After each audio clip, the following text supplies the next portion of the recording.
चलो अब दोबारा से मेरी बात सुन लो भाई। कल हमने एक न्यूटन्स फर्स्ट लॉ लिखा था। अब मेरी बात सुनो, कल हमने सबसे पहले पढ़ा था न्यूटन्स फर्स्ट लॉ। ठीक है, न्यूटन्स फर्स्ट लॉ में मैंने क्या कहा था कि भाई अगर लगने वाले सारे फोर्सेस का सम जीरो है बॉडी पे, तो बॉडी का स्टेट नहीं चेंज होगा। बॉडी का स्टेट ना चेंज होने का मतलब उसका इनर्शिया चेंज नहीं होगा। बात समझ में आ रही है? बात समझ में आ रही है? मैंने क्या कहा कि अगर, ध्यान सुन लो, अगर लगने वाले सारे फोर्सेस का सम जीरो है तो बॉडी का स्टेट चेंज नहीं होगा। ठीक है, स्टेट चेंज नहीं होगा मतलब इनर्शिया चेंज नहीं होगा। क्लियर है? इसी को हम ट्रांसलेटरी इक्विलिब्रियम भी कहते हैं। इसी को हम क्या कहते हैं? Translatory equilibrium. क्या कहते हैं बेटा? ट्रांसलेटरी इक्विलिब्रियम भी कहते हैं, ध्यान रखना। क्लियर है? अगर बॉडी पे टोटल फोर्सेस का सम जीरो है then that situation is also called as translatory equilibrium. सबको क्लियर है? यस लिख दो एक बार। ठीक, अब दूसरी बात मैंने क्या कहा कि भाई अगर लगने वाले सारे फोर्सेस का सम जीरो है then body does not change its state, या उसका इनर्शिया चेंज नहीं होता। इसी कंसेप्ट को हम कहते हैं ट्रांसलेटरी इक्विलिब्रियम भी कहते हैं। इक्विलिब्रियम मतलब सारे फोर्सेस का सम जीरो। ट्रांसलेटरी इसलिए कह रहा हूं क्योंकि फोर्स ट्रांसलेशन मोशन के लिए रिस्पॉन्सिबल होता है और टॉर्क रोटेशनल मोशन के लिए रिस्पॉन्सिबल होता है। क्लियर है? क्लियर है? ठीक है, अब दूसरी चीज मैंने यह भी कहा था कि बॉडी पे फोर्स तभी लगता है जब बॉडी का इनर्शिया चेंज हो। मैंने क्या कहा था?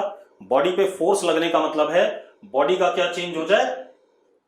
इनर्शिया चेंज हो। यस और नो? ठीक है, और इनर्शिया क्या था आपको याद होगा, कल मैंने बताया था मोमेंटम कहा था मैंने, लीनियर मोमेंटम। हाँ या ना? कहा था कि नहीं? ठीक है, इनर्शिया क्या था? लीनियर मोमेंटम, मास इनटू वेलोसिटी पे डिपेंड कर रहा था और वेक्टर क्वांटिटी था। चलो एक काम करते हैं, दोबारा से बता देता हूं, लिखो नहीं। इनर्शिया मोटा मोटा P is equal to mv के बराबर होता है, मास इनटू वेलोसिटी। ठीक है, इतनी बात। That is momentum. This is called as linear momentum.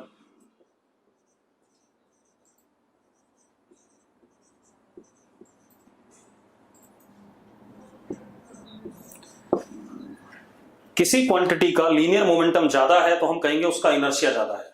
किसी क्वांटिटी का लीनियर मोमेंटम कम है तो हम कहेंगे उसका इनर्शिया कम है। क्लियर है बात? बात समझ में आ रही कि नहीं? ठीक है, तो अब मेरी बात सुनो। अब एक और चीज, इफ लीनियर मोमेंटम चेंजेस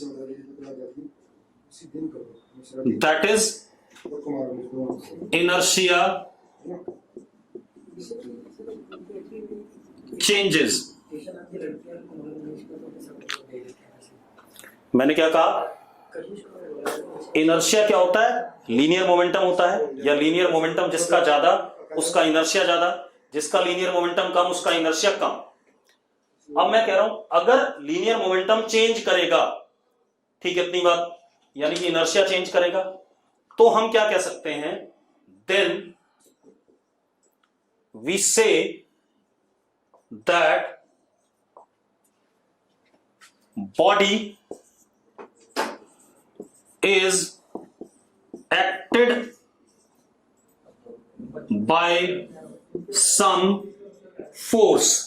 मैं कल वाली बात ही दोबारा से रिपीट कर रहा हूं। यस और नो? ठीक है, मतलब अगर मोमेंटम चेंज करेगा लीनियर मोमेंटम तो मैं कहूंगा बॉडी पे क्या लगा? फोर्स लगा। यस और नो? ठीक है, अब एक चीज और बेटा, ध्यान सुनो, लीनियर मोमेंटम वेक्टर क्वांटिटी है, तो if magnitude of momentum changes, then also force acts. If only direction of p vector changes, then also force acts. If both direction and magnitude changes, then also force acts. यही बात हुई कि नहीं हुई? Yes और no?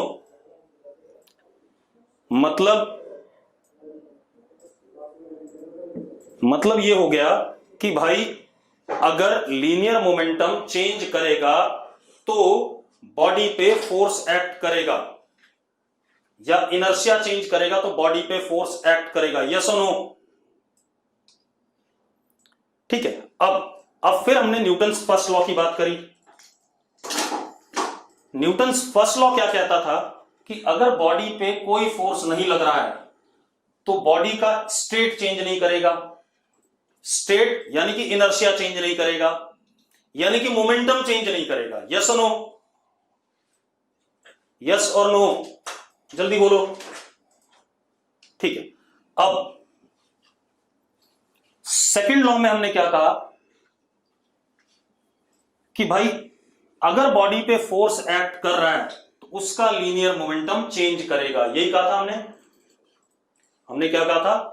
Second law. अब दोबारा से सेकंड लॉ को देख लेते हैं। F force acting on body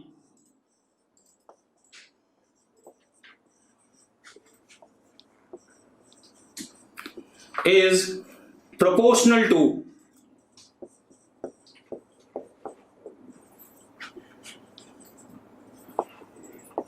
rate of change of linear momentum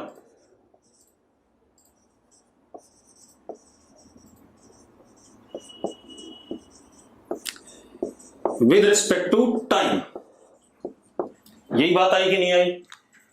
force acting on body is proportional to rate of change of linear momentum with respect to time. Yes और no? ठीक है। अब rate of change दो type का होता है। एक हो गया instantaneous force that is dp by dt, और एक average force that is delta p upon delta t। हाँ या ना? जल्दी बोलो। अब मेरी बात सुनो, इसमें हम कहेंगे instantaneous force is parallel to dp vector,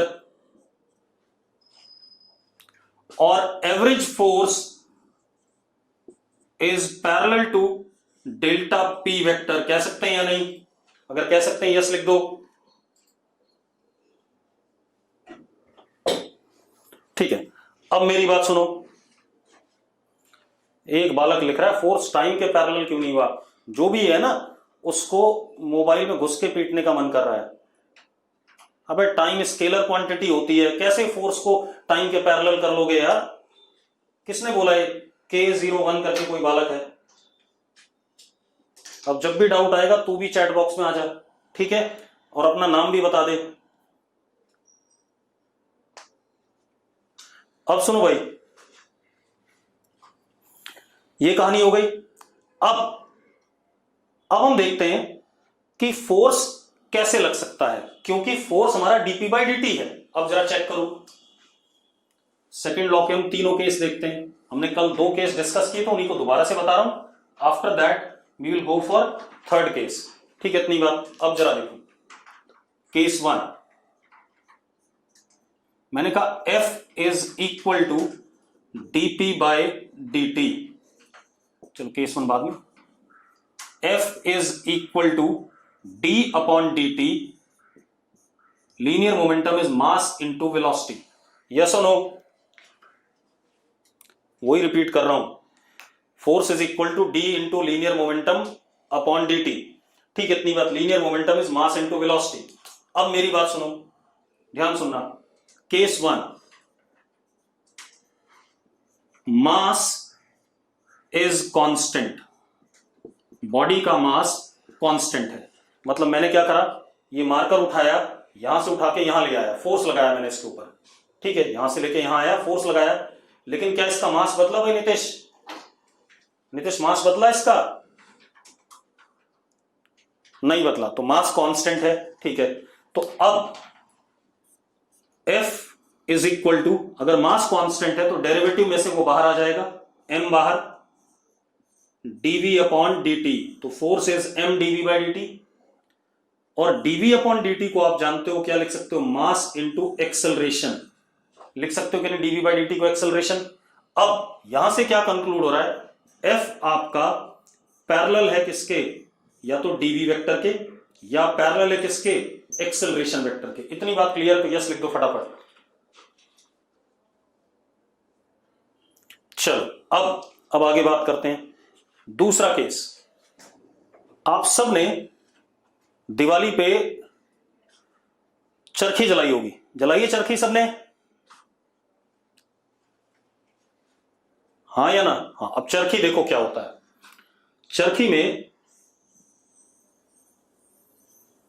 ऐसे रोल्स होते हैं, रोल्स में फॉस्फोरस भरा होता है, मतलब जिसे बारूद कहते हो आप, ठीक है, फॉस्फोरस सा कुछ भरा होता है, केमिकल, ठीक। अब जरा देखो, जब आप उस फॉस्फोरस को इग्नाइट करते हो, ठीक है, तो बारूद जब जलता है तो इधर से, क्योंकि आगे फॉस्फोरस भरा हुआ, जगह नहीं मिलती, इधर से गैस एग्जॉस्ट होती है, या वो जल के हिस्सा इधर की तरफ एग्जॉस्ट होता है। तो ये घूमता कैसे है, उल्टी डायरेक्शन में, ऐसे घूमता है। यस और नो? यस और नो? ठीक है, मतलब कोई ना कोई फोर्स जरूर लग रहा है इसको, जो इसको ऐसे घुमाने की कोशिश कर रहा है। दूसरा, दिवाली का एग्जांपल ले लेते हैं। रॉकेट है आपके पास, थोड़े मोटे वाले जो रॉकेट होते हैं, ये वाले जो 3-4 साउंड करने वाले होते हैं, जब ये आप इसे इग्नाइट करते हो तो पीछे से, यहां से जो मसाला जलता है उसकी वजह से गैस का एग्जॉस्ट होता है पीछे की तरफ, तो इस पे ऊपर की तरफ क्या लगता है, फोर्स लगता है। यस और नो? यहां से गैस निकल रही है और ऊपर की तरफ इस पे क्या लग रहा है, फोर्स, और ये ऊपर उड़ जाता है। ठीक है, आ रहा हूं, सारी बात, चिंता ना करो, अभी कुछ लिखो नहीं, ठीक है। अब मेरी बात सुनो, सेम वे, अब मेरी बात सुनो, यहां पर मैंने एक फायर ब्रिगेड वाला होस पाइप पकड़ा, मैंने पकड़ रखा है, नोजल मैंने खोल दी, अब ये पानी सीधे बाहर निकल रहा है, कितने से, V से, पानी V से निकल रहा है। मैंने इसके सामने नीतीश को खड़ा कर दिया, ठीक है भाई, नीतीश मान को खड़ा कर दिया। अब एक बात बताओ, नीतीश, चोट लगेगी कि नहीं लगेगी पानी पड़ने पे? लगेगी, ठीक है। अब वो चोट क्यों लग रही है, पहले ध्यान सुनो। Velocity of water is constant, क्योंकि नोजल एक बार आप जितना खोल दे तो उसी के हिसाब से कांस्टेंट है या नहीं, पहले बताओ मुझे। पानी की वेलोसिटी तो कांस्टेंट है, क्यों? क्योंकि एक काम करो, आप घर में कोई भी नल खोलो अपना, टोटी, आपने इतना घुमाया तो कांस्टेंट स्पीड से ही तो पानी निकलेगा उससे बाहर, ज्यादा घुमा दो तो ज्यादा तेज निकलेगा। यस और नो? तो एक बार अगर नोजल आपने फिक्स कर दी तो इसका मतलब वेलोसिटी कांस्टेंट हो गई, ठीक है। लेकिन नीतीश के ऊपर पानी पड़ता ही जा रहा है, तो मान लो पहले सेकंड में 1 kg पड़ा, अगले सेकंड में भी 1 kg पड़ा, अगले सेकंड में भी 1 kg पड़ा, तो नीतीश के ऊपर रेट ऑफ फ्लो ऑफ मास है या नहीं, पहले बताओ। मास पड़ता जा रहा है कि नहीं पड़ता जा रहा लगातार ऐसे, ठीक है। तो इसके ऊपर जो फोर्स लग रहा है वो इस वजह से लग रहा है क्योंकि इसके ऊपर मास पर यूनिट टाइम हिट करता जा रहा है, मतलब मास टाइम के साथ क्या कर रहा है, वेरी कर रहा है। मास टाइम के साथ क्या कर रहा है, वेरी कर रहा है। यस और नो? ठीक है, तो अब जरा देखो, अब क्या कहानी है, वेलोसिटी तो कांस्टेंट हो गई केस 2 में, but there is rate of flow of mass. तो केस 2 क्या हो गया, v vector is constant but there is rate of flow of mass, मतलब मास पर यूनिट टाइम फ्लो कर रहा है। तो इस केस में वेलोसिटी कांस्टेंट है, बाहर आ जाएगा इंटीग्रेशन से, dm अपॉन dt। ये फोर्स आ गया, आगे कि नहीं आ गया, आ गया भाई। अब जरा देखो, ये फोर्स किसके पैरेलल होगा, F is parallel to V vector, F is parallel to V vector. आ गया कि नहीं आ गया, आ गया भाई। चलो अब इतनी बात हो गई, अब आते हैं हम इसी का केस 3। ठीक है, अब केस 3 पे आते हैं। गौरांगी कह रही कैसे, लड़की dm by dt is a scalar quantity. Gaurangi what is dm by dt, जरा बताना Gaurangi. Mass per unit time, mass is also scalar and time is also scalar, तो some vector is scalar number times vector quantity, तो both vectors are what, parallel to each other और not. अब कीर्ति कह रही example बता दो dm by dt के। नल से पानी गिरता है, पानी के नीचे हाथ रख देना ऐसे, तेरे हाथ पे फोर्स लगेगा कि नहीं लगेगा गौरांगी? कीर्ति अगर टैप ओपन कर दो, आप हाथ नीचे रखो, फोर्स लगता है, तो वेलोसिटी तो कांस्टेंट है आपके हाथ के ऊपर, लेकिन क्या पड़ रहा है आपके ऊपर, dm by dt, इस वजह से फोर्स आ रहा है। ठीक है, इतनी बात। अब सुनो भाई, मैंने ये नहीं कहा dm by dt कांस्टेंट है, कोई बच्चा लिख रहा है।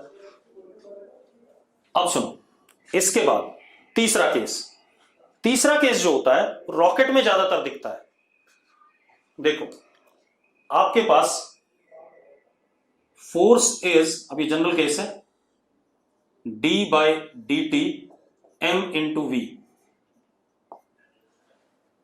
अब मेरी बात सुनो, जो हम स्पेस में रॉकेट भेजते हैं या शटल भेजते हैं, उसमें रॉकेट की वेलोसिटी भी चेंज करती है, as well as due to burning of fuel,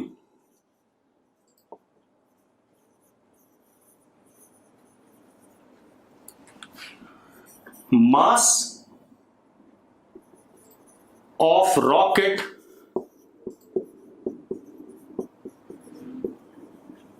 changes with time।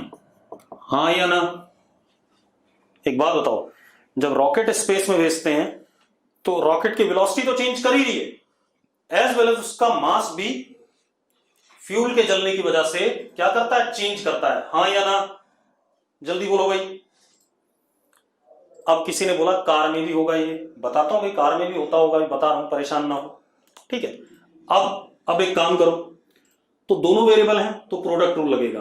तो F इज इक्वल टू, पहले हमने m कांस्टेंट मान लिया, प्रोडक्ट रूल में dv by dt, दो फंक्शन हो गए, plus v dm by dt। ये टोटल फोर्स होगा या नहीं होगा? थर्ड केस में ये टोटल फोर्स होगा या नहीं, जल्दी बताओ। अब अगर हम ऐसे देख लें कि ये हो गया m dv by dt वाला फोर्स, मतलब dv इस डायरेक्शन में, और ये हो गया हमारा v dm by dt वाला फोर्स, तो इन दोनों वेक्टर्स का रिजल्टेंट हमारा f है या नहीं, पहले बताओ मुझे।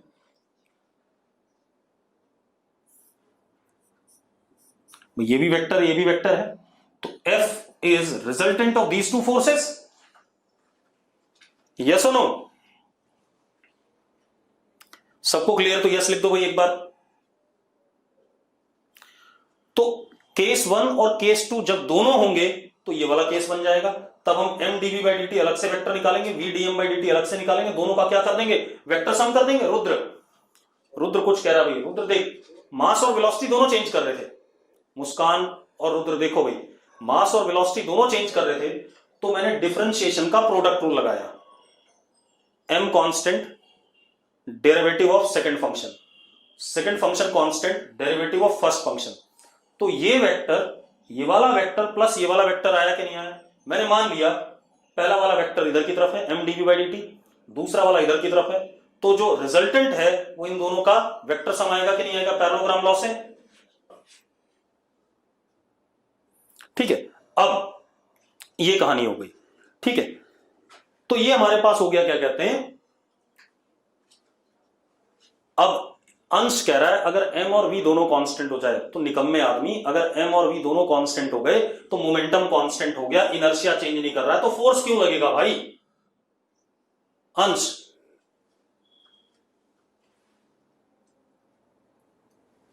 समझ गया। अब कोई कह रहा है कि भाई इन दोनों का रिजल्टेंट कैसे निकालोगे, एंगल, तो बेटा वो तो जब सवाल हम करेंगे हमें m dv by dt पता होगा, ये पता होगा, दोनों का मैग्नीट्यूड पता होगा, दोनों के बीच में एंगल पता होगा, तब हम निकाल पाएंगे। ये तो मैंने आपको बता दिया कि अगर दोनों वेरिएबल है तो हम इस तरीके से करेंगे। क्लियर है। अब आते हैं हम न्यूटन्स थर्ड लॉ, जो मेन है, क्योंकि बगैर थर्ड लॉ पढ़े हुए आप फर्स्ट एंड सेकंड लॉ का एप्लीकेशन नहीं कर सकते। ठीक है, इतनी बात। अब मेन चीज है भाई न्यूटन्स थर्ड लॉ, ढंग से सुनना, इसको सबसे इंपॉर्टेंट है, क्योंकि सेकंड लॉ तो आपको इस चैप्टर में ज्यादातर फर्स्ट केस ही पढ़ना पड़ेगा, that is F is equal to ma। ज्यादा सवाल फर्स्ट केस के आएंगे, सेकंड केस के एक दो सवाल आ जाएंगे, थर्ड का एक भी नहीं मिलेगा इस चैप्टर में। जो न्यूटन सेकंड लॉ के मैंने आपको तीनों केस बताया, उसमें फर्स्ट और सेकंड केस के तो आपको सवाल मिलेंगे इस चैप्टर में, थर्ड केस के सवाल आपको सेंटर ऑफ मास वाले चैप्टर में मिलेंगे। क्लियर है। ठीक है, अब सुनो Newton's third law which is very important. अब जरा ध्यान सुनना, अब कोई चैट बॉक्स में कुछ नहीं लिखेगा, जो मैं बोलूंगा वो ही सुनोगे, क्योंकि जो कुछ भी आपने सुना होगा या पढ़ा होगा, मुझे नहीं पता आपने सही पढ़ा गलत पढ़ा। न्यूटन्स थर्ड लॉ,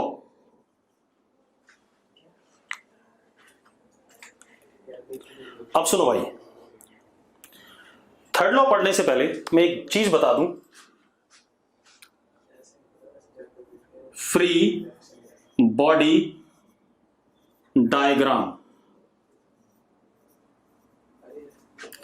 या FBD, फ्री बॉडी डायग्राम। ठीक है, अब मेरी बात सुनो, फ्री बॉडी डायग्राम क्या होता है,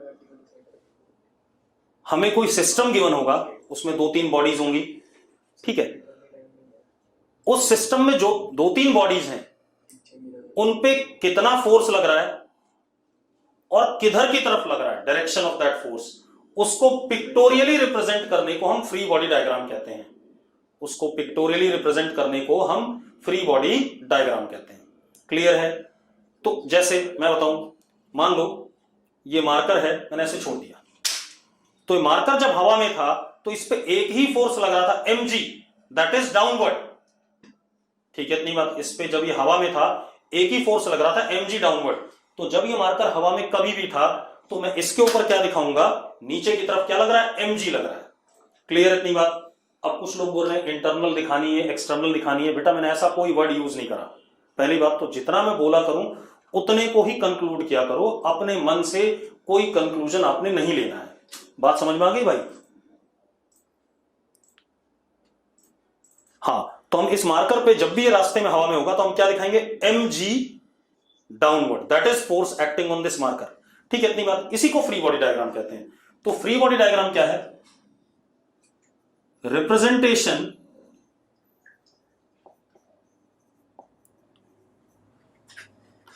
of forces acting on bodies of system with their magnitude and direction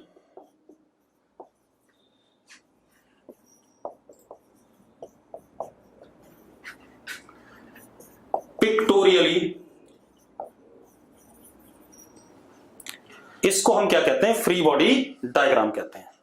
ठीक है, कि जितनी भी बॉडीज आपके सिस्टम में हैं उन पे कितने फोर्सेस लग रहे हैं, किधर की तरफ लग रहे हैं और कितने मैग्नीट्यूड के लग रहे हैं, उसको पिक्चर से रिप्रेजेंट करने को हम फ्री बॉडी डायग्राम कहते हैं।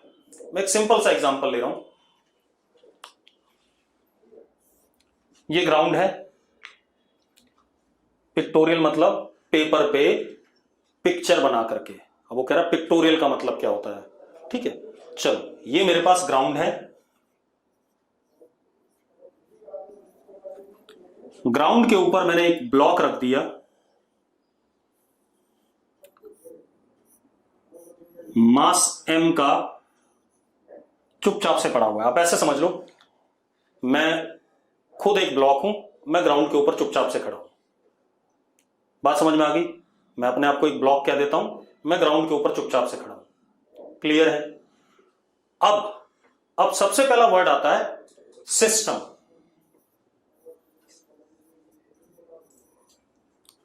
ठीक है, सिस्टम आपकी मर्जी होती है, आप कितनी बॉडीज को सिस्टम में लो।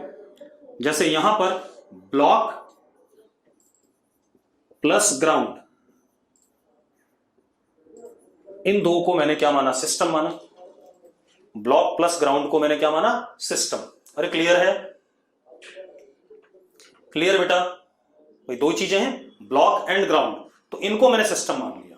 ठीक है, ब्लॉक रेस्ट पे है, बता रखा मैंने आपको, चुपचाप से पड़ा हुआ है, हिल नहीं सकता। ठीक है भाई, ये देखो ना यार, मेरा ये देखो, मेरा हाथ ये ग्राउंड है, इसके ऊपर मैंने मोबाइल रख दिया, तो हैंड क्या हो गया, ग्राउंड, और मोबाइल क्या है, ब्लॉक है। ठीक है भाई, ये ऐसा कुछ हो गया। तो सिस्टम में कौन कौन है, ग्राउंड एंड ब्लॉक। क्लियर है भाई? Ground and block. अब मेरा काम क्या है, मेरा काम है इन दोनों ब्लॉक पे और ग्राउंड पे लगने वाले सारे फोर्सेस को पिक्टोरियली रिप्रेजेंट करना।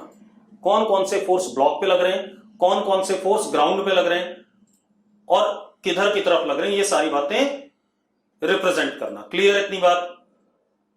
अरे ठीक है भाई, चलो अब सबसे पहला काम क्या करते हैं हम, अरे बता रहा हूं, अभी तो मैंने कुछ लिखा ही नहीं।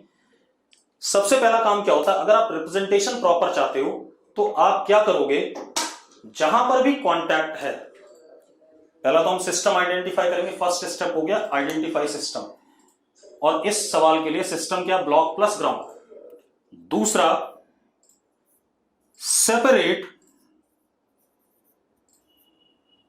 All bodies of system slightly so that forces individually acting on them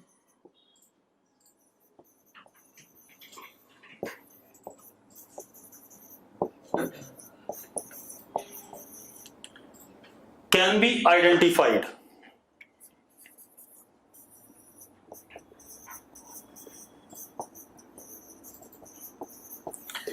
इन जितने भी आपके पास सिस्टम में बॉडीज हैं उनको हल्का हल्का सेपरेट कर लो। हल्का हल्का इसलिए सेपरेट कर लो ताकि आपको पता चल सके अलग से ब्लॉक पे कितने फोर्स लगे, अलग से आपको पता चल सके ग्राउंड पे कितना फोर्स लगा। क्लियर इतनी बात? अब मेरी बात सुनो, तो मैंने सेकंड स्टेप यूज कर लिया, दिस इज ग्राउंड, और हल्का सा ब्लॉक को ऊपर बना दिया, हालांकि ब्लॉक इसी के ऊपर है।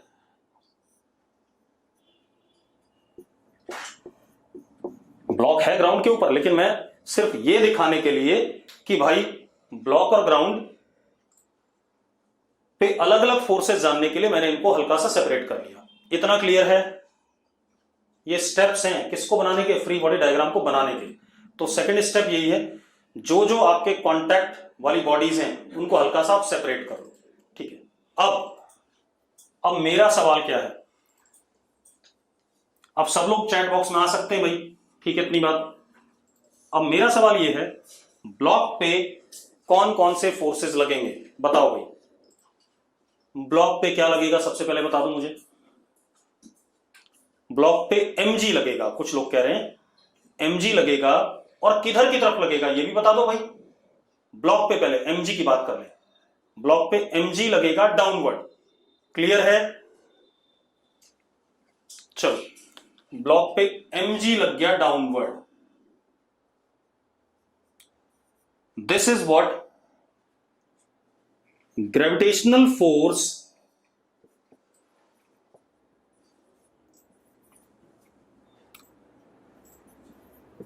On block. जरा देखो, आपको इसका मैग्नीट्यूड पता चल गया mg और डाउनवर्ड।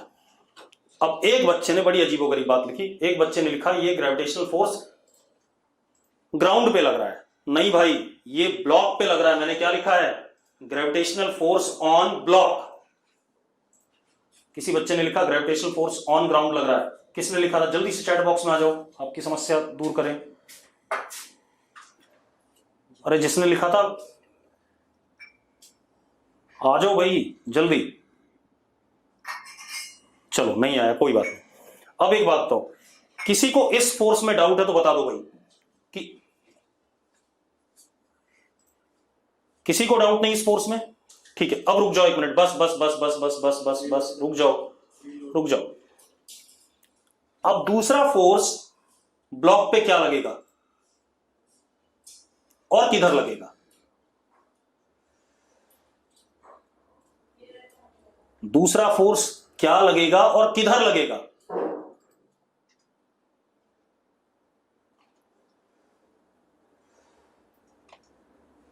देखो, अब मैं बता रहा हूं, कुछ लोग लिख रहे हैं ए रेजिस्टेंस। ये बिल्कुल बकवास बात है। रेजिस्टेंस का फोर्स तभी लगता है जब क्या कहते हैं, बॉडी मोशन में होती है। पहली बात ये कट गई। फ्रिक्शन का फोर्स अभी हम बात नहीं करेंगे, ना लग रहा है, अभी लग ही नहीं रहा फ्रिक्शन का फोर्स, क्योंकि फ्रिक्शन का फोर्स भी बगैर मोशन के, रिलेटिव मोशन के नहीं लगता है। तो जो लोग ये कह रहे हैं कि एयर रेजिस्टेंस और फ्रिक्शन का फोर्स, तो वो बिल्कुल गलत बात कर रहे हैं। एयर रेजिस्टेंस का फोर्स तब लगता है when there is relative motion, as well as friction का फोर्स भी तब लगता है when there is relative motion. कुछ लोग कह रहे हैं इलेक्ट्रोस्टैटिक फोर्स, चार्ज वगैरह तो मुझे यहां दिख नहीं रहे, तो इलेक्ट्रोस्टैटिक फोर्स की बात भी छोड़ दो। कुछ लोग कह रहे हैं नॉर्मल रिएक्शन लगेगा ऊपर की तरफ। ये कितने लोग कह रहे हैं? जो लोग कह रहे हैं चैट बॉक्स में आ जाओ फटाफट। ब्लॉक पे नॉर्मल रिएक्शन लगेगा ऊपर की तरफ। जो लोग ये कह रहे हैं तो वो ये बता दें क्यों लगेगा। बस रुक जाओ भाई, अब आप ये बताओगे क्यों लगेगा नॉर्मल रिएक्शन ऊपर की तरफ, जल्दी बताओ। चलो, मैं एक तरीके से मान सकता हूं कि ऊपर की तरफ एक फोर्स लगा NU, इसलिए कह सकता हूं क्योंकि ब्लॉक रेस्ट पे था। क्योंकि ये ब्लॉक क्या था, रेस्ट पे। भाई मुझे न्यूटन्स थर्ड लॉ मत बताओ, अभी मैंने आपको न्यूटन्स थर्ड लॉ बताया ही नहीं, वरना मैं ऐसा उलझाऊंगा न्यूटन्स थर्ड लॉ में, निपट जाओगे। ठीक है, इसलिए ये मत बोलो एक्शन रिएक्शन होता है, ये सब मतलब उसको सपना आ रहा था, क्या कहते हैं उस भाई को, न्यूटन को, कि वो बोलता गया और हम मानते जाए उसकी बात को। हम जब तक किसी चीज को प्रूव नहीं कर पाते तब तक आपने लिखना नहीं किसी चीज को। मैं अभी ये कह सकता हूं, मैं यहां पर चुपचाप से खड़ा हूं, मेरे ऊपर नीचे mg लग रहा है। अब अगर मैं चुपचाप से खड़ा हूं तो इक्विलिब्रियम मेंटेन करने के लिए ऊपर की तरफ mg के बराबर ही फोर्स लगेगा, तभी मेरा इक्विलिब्रियम मेंटेन रहेगा कि नहीं? भाई एक बात सीधे सी देखो, नीचे mg लग रहा था, ठीक है, अर्थ मुझे अपनी तरफ पुल कर रहा था। ये ग्रेविटेशनल फोर्स ऑन ब्लॉक है बाय अर्थ, अर्थ ने लगाया है मेरे ऊपर, क्योंकि मैं खुद पे कभी कोई फोर्स नहीं लगाऊंगा, दूसरी बॉडी ही मेरे ऊपर फोर्स लगाएगी। यस और नो? ठीक है, तो अब जरा देखो, बता रहा हूं बेटा, परेशान ना हो, थोड़ा सा टॉपिक को खींच रहे हैं। अब अगर मेरे ऊपर नीचे mg लग रहा है तो मुझे तो धंस जाना चाहिए नीचे। अगर मैं इसको हटा दूं और सिर्फ mg लग रहा है तो मुझे कहां चले जाना चाहिए, खड्डे में? यस और नो? या आप जहां भी बैठे हो, आप पे नीचे mg लग रहा है तो आप तो नीचे ही चले जाओगे कि नहीं चले जाओगे? क्या आप नीचे जा रहे हो? क्या आप नीचे जा रहे हो भाई? नहीं जा रहे हो। नहीं जा रहे हो, इसका मतलब आपको नीचे जाने से रोकने के लिए ऊपर की तरफ कोई ना कोई फोर्स है, क्योंकि आप स्टेट ऑफ रेस्ट में हो। और वो फोर्स ऊपर क्यों होगा ये भी समझ लो, क्योंकि ऊपर वाला फोर्स वेक्टर और नीचे वाला फोर्स वेक्टर एक दूसरे को बैलेंस कर सकता है। यस और नो?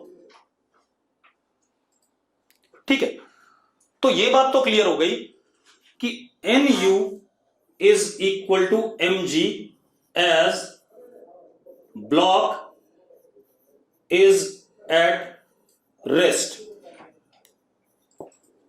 ठीक है भाई, मैंने कुछ बताया नहीं राधिका, व्हाट इज एन? जब मुझे बताना होगा बताऊंगा। आप इतनी जल्दी कंक्लूजन मत निकालो, वरना आप गलत सलत कंक्लूड कर लेते हो सबके सब। मैंने क्या कहा, क्योंकि ये ब्लॉक रेस्ट पे है, mg नीचे लग रहा है, तो उतना ही फोर्स ऊपर लगेगा, तभी ये रेस्ट पे आ पाएगा। यस और no?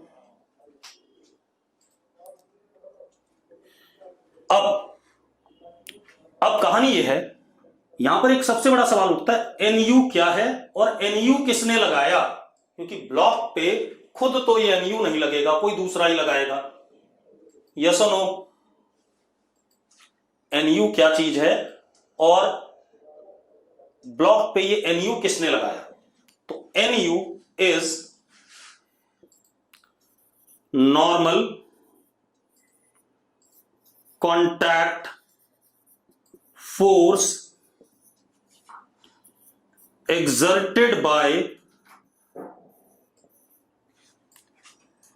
ground। NU is normal contact force exerted by ground। कोई दिक्कत है इसमें? कोई इशू है भाई? अब फिर एक समस्या आती है, NU लगाया क्यों ग्राउंड में? भाई मैंने तो बता दिया NU, क्योंकि मैं अगर यहां चुपचाप से खड़ा हूं तो मैं खुद पे ऊपर की तरफ फोर्स नहीं लगा सकता, कोई दूसरा ही लगाएगा। और मैं ग्राउंड के साथ कांटेक्ट में, तो ग्राउंड ने लगाया। लेकिन क्यों लगाया ये भी तो बता दो भाई। अब कोई बच्चा लिख रहा है इक्विलिब्रियम मेंटेन करने के लिए, तो इक्विलिब्रियम क्यों मेंटेन कर रहा है ये भी बता दो भाई मुझे। जबरदस्ती इक्विलिब्रियम मेंटेन करेगा, अंश रेस्ट पे ही क्यों रहेगा? चलो अभी आ रहा हूं, सारी बात पे आ रहा हूं, चिंता ना करो। ये तो ब्लॉक की बात हो गई, आपका ब्लॉक बैलेंस हो गया। ठीक है, ब्लॉक बैलेंस हो गया, ऊपर NU लगा, नीचे mg लगा, ब्लॉक रेस्ट पे दिख रहा था आपको, तो ऊपर वाला फोर्स बराबर नीचे वाला फोर्स हो गया। ठीक है, इतनी बात। अब ग्राउंड पे कौन सा फोर्स लगेगा, कोई बताएगा भाई? देखो भाई, अगर मैं यहां पर खड़ा हूं तो मैं ग्राउंड को दबा रहा हूं या नहीं दबा रहा हूं, पहले बता दो मुझे। दबा रहा हूं या नहीं? अगर मैं यहां पर खड़ा हूं तो मैं ग्राउंड को दबा रहा हूं या नहीं? अगर मैं ग्राउंड को दबा रहा हूं तो मैंने कहा कि मैं ग्राउंड को दबा रहा हूं ND। This is normal contact force exerted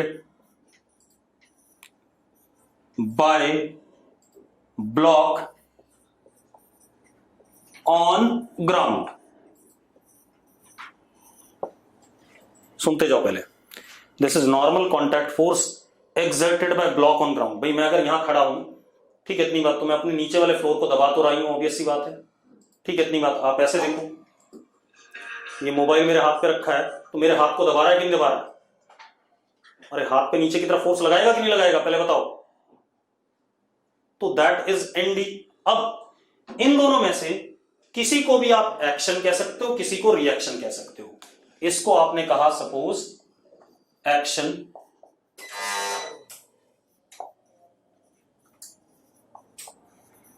तो आप इसको क्या कहोगे? रिएक्शन। या अगर इसको रिएक्शन कहते हो तो इसको क्या कहोगे? एक्शन। इस टाइप का। इनमें से तनिषा कह रही है ग्राउंड पे ग्रेविटेशनल फोर्स क्यों नहीं लगा। तनिषा अभी मैंने कंप्लीट नहीं किया है, परेशान ना हो, बहुत बड़ा खेल है। हम आधा अधूरा खेल पढ़ते हैं किसी भी किताब में, जब हम बड़ा खेल पढ़ेंगे तो अभी आपको पता चलेगा क्या खुल रहा है। ठीक है, रुक जाओ।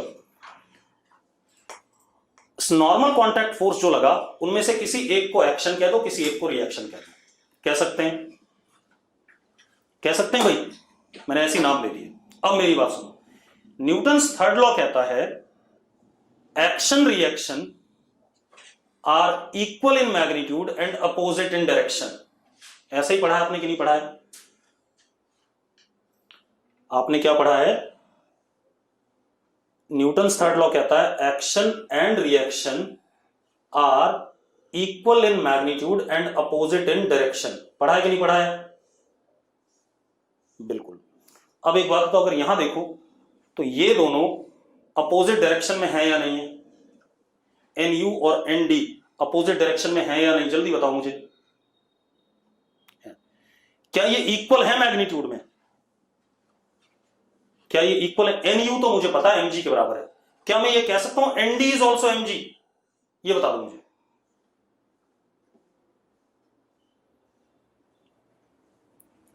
मैंने क्या कहा? एन यू और mg तो बराबर प्रूव हो गए थे, क्योंकि मैं यहां पर आपको रेस्ट पे दिख रहा था, तो नीचे mg ऊपर एन यू, तो रेस्ट पे हूं तो ऊपर वाला फोर्स बराबर नीचे वाला फोर्स। लेकिन क्या एन डी भी एन यू के बराबर है? ये कह सकता हूं कि नहीं? कुछ लोग कह रहे हैं यस कह सकता हूं, कुछ लोग कह रहे हैं नहीं कह सकता। जो लोग कह रहे हैं कह सकता हूं, वो मुझे मैथमेटिकली प्रूव करके दिखाएं कि N D is equal to N U. आ जाओ भाई, जो लोग कह सकते हैं वो मुझे मैथमेटिकली प्रूव करो कि एन डी एन यू के बराबर है।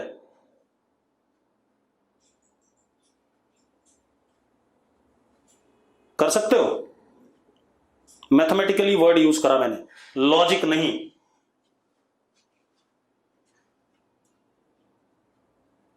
अब कुछ कह रहा है कि वही तो बात है इक्विलिब्रियम टाइप से। कैसे इक्विलिब्रियम टाइप से भाई? करके दिखा कीर्ति। वासु वीरेन, ये गलत बात है। ये तुझे कैसे पता? एनडी और एनयू वेक्टर अपोजिट डायरेक्शन में है तो उनका सम जीरो आएगा। वो तो तभी जीरो होगा जब दोनों का मैग्नीट्यूड बराबर होगा। वासु,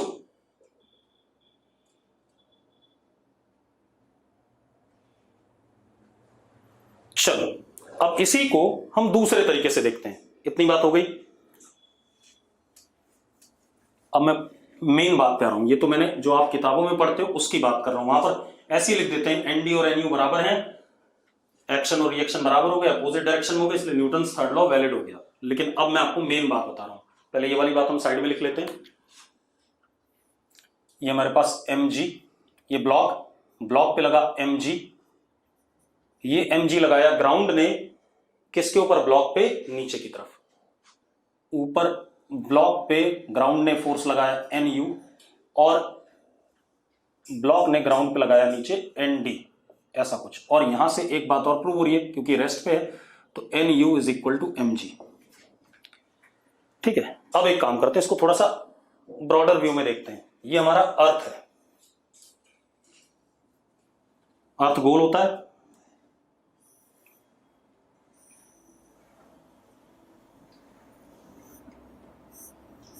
ये हमारा अर्थ है भाई। ठीक है, अब जरा ढंग से देख रहे हैं इस चीज को। ये अर्थ है अपन का, ये सुनो भाई। ठीक है, ठीक। अब अर्थ का मास me, रेडियस re। इस अर्थ के ऊपर कहीं पर ये ब्लॉक रखा हुआ था कि नहीं? अर्थ के ऊपर ही कहीं ब्लॉक रखा था कि नहीं? हाँ या ना? रखा था। ठीक है, रख देता हूं मैं। नितिश मान, देवांश, पारस चावला, ये लोग आ जाओ। मैंने ब्लॉक को यहां रख दिया, ब्लॉक को यहां रख दिया। नितिश, पारस और देवांश, ये लग नहीं रहा ब्लॉक नीचे गिर जाएगा?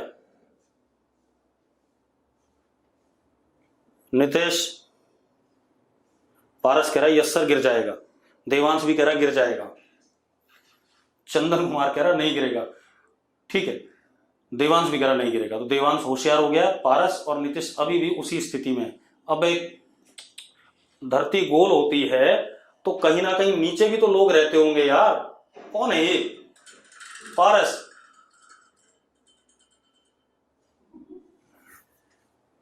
कैसे गिर जाएगा ये? इसीलिए मैंने ऐसा बनाया था जानबूझ के। तब तो तू गिर गया होता जब नीचे की साइड में होता कभी तो। पारस और नीतीश,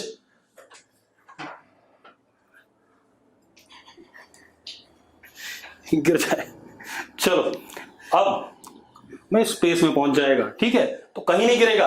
अर्थ अपने ऊपर हर बॉडी को अपने सेंटर की तरफ अट्रैक्ट करती है। पारस और नीतीश जल्दी आ जाओ भाई, ठीक है। अब ठीक है, चलो अब हमने क्या करा, ब्लॉक को यहां रख दिया। थोड़ा सा इनको भी समझ में आ जाए, पारस और नीतीश को, वरना गिर जाते दोनों। यहां रख दिया अर्थ के ऊपर, ठीक है। अब आपको 9th-10th में एक ग्रेविटेशनल फोर्स ऑफ अट्रैक्शन का फॉर्मूला पढ़ाया गया होगा, G m1 m2 upon r square. पढ़ाया कि नहीं पढ़ाया? पढ़ाया नहीं पढ़ाया? पढ़ाया, ठीक है। अब जरा मजेदार बात देखो, रुक जाओ। अर्थ इसको फोर्स लगा रही है इसके ऊपर, G m e m upon R E square. लगाएगा कि नहीं लगाएगा? अर्थ अपनी तरफ खींचेगा कि नहीं खींचेगा भाई? और एक और चीज, जितने फोर्स से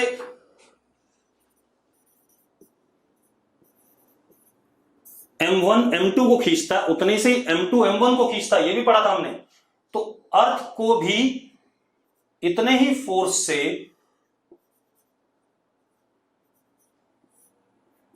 ब्लॉक अपनी तरफ अट्रैक्ट करेगा। यस और नो?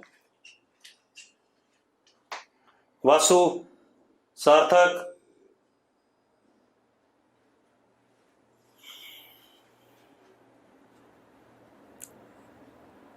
ये पक्की बात सबको क्लियर है?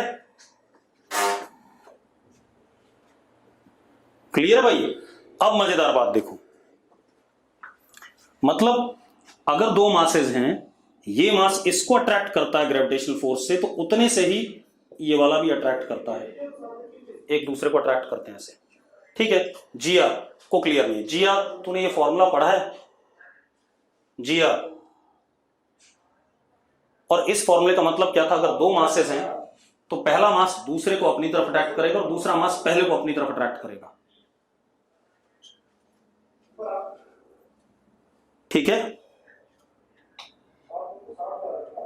जिया हो गया। अब सेम वे यहां पर पहला मास अर्थ है, दूसरा मास ब्लॉक है, तो ब्लॉक को अर्थ ने अट्रैक्ट करा तो अर्थ ने ब्लॉक को अट्रैक्ट करा, हां या ना? ब्लॉक ने अर्थ को अट्रैक्ट करा तो अर्थ ने ब्लॉक को अट्रैक्ट करा बराबर फोर्स से, लेकिन डायरेक्शन अपोजिट है। अब मजेदार बात देखो, जब ये दोनों बॉडीज एक दूसरे को अट्रैक्ट कर रही है, एक दूसरे को अट्रैक्ट कर रही है, तो एक दूसरे को दबाएंगे कि नहीं दबाएंगे? ऐसे दबाना चाहेंगे कि नहीं? अरे दबाना चाहेंगे कि नहीं, जल्दी बोलो। अगर ये दबाना चाहेंगी तो ब्लॉक दबाता है अर्थ को। भाई आप एक काम करो, दो लोग आपस में भिड़ जाओ ऐसे, तो एक आदमी इसको दबाएगा इधर और एक आदमी इसको इधर दबाएगा, तो ये ब्लॉक अर्थ को दबाएगा एनडी एक्शन, और अर्थ ब्लॉक को दबाएगी एनयू रिएक्शन, ठीक है भाई? अरे क्लियर है? अब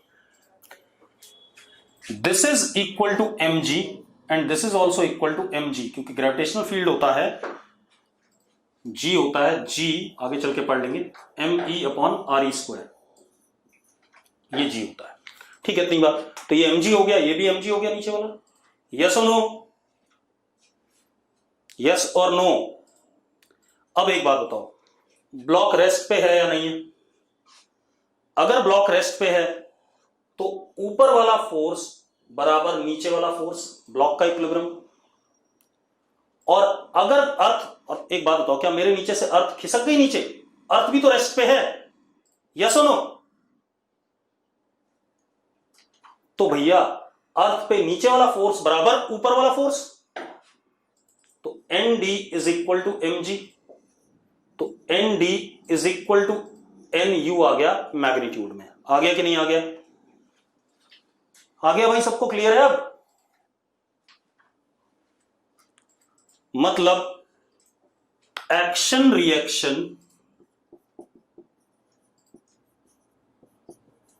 are equal in magnitude opposite in direction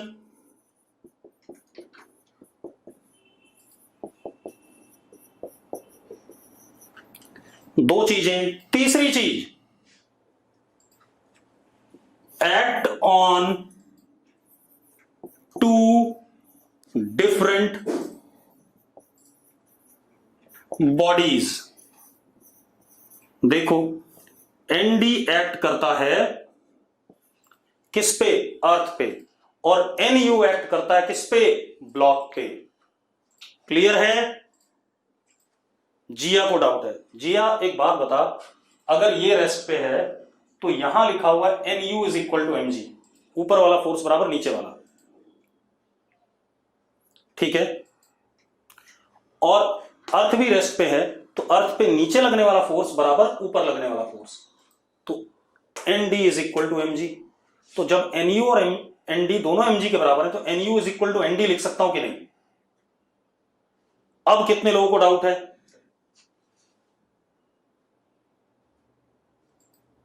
अब कितने लोगों को डाउट है? No doubt. बेटा सीधी सी बात है, अब हम बाद में क्या करते हैं, इसी एन को, एन डी और एन यू को एक नए अल्फाबेट से डिनोट कर देते हैं, एन से। तो इसको हमने क्या दिया? एन, और इसको भी हमने क्या दिया? एन। लेकिन एक चीज जरूर ध्यान रखना, ब्लॉक पे लगने वाले को अगर मैं एक्शन कहता हूं तो ग्राउंड पे लगने वाले को रिएक्शन कहूंगा, और अगर इसको एक्शन कहता हूं तो उसको रिएक्शन कहूंगा। अब कुछ लोग कह रहे हैं अगर ब्लॉक चलेगा तब, भाई जब चलेगा तो उसके भी फ्री बॉडी डायग्राम बनाऊंगा। अभी इतना तो कर लो, इतना समझाने में मुझे इतना टाइम लग गया। कर्तव्य तेरा डाउट क्या, तू भी बता दे भाई, जल्दी बता।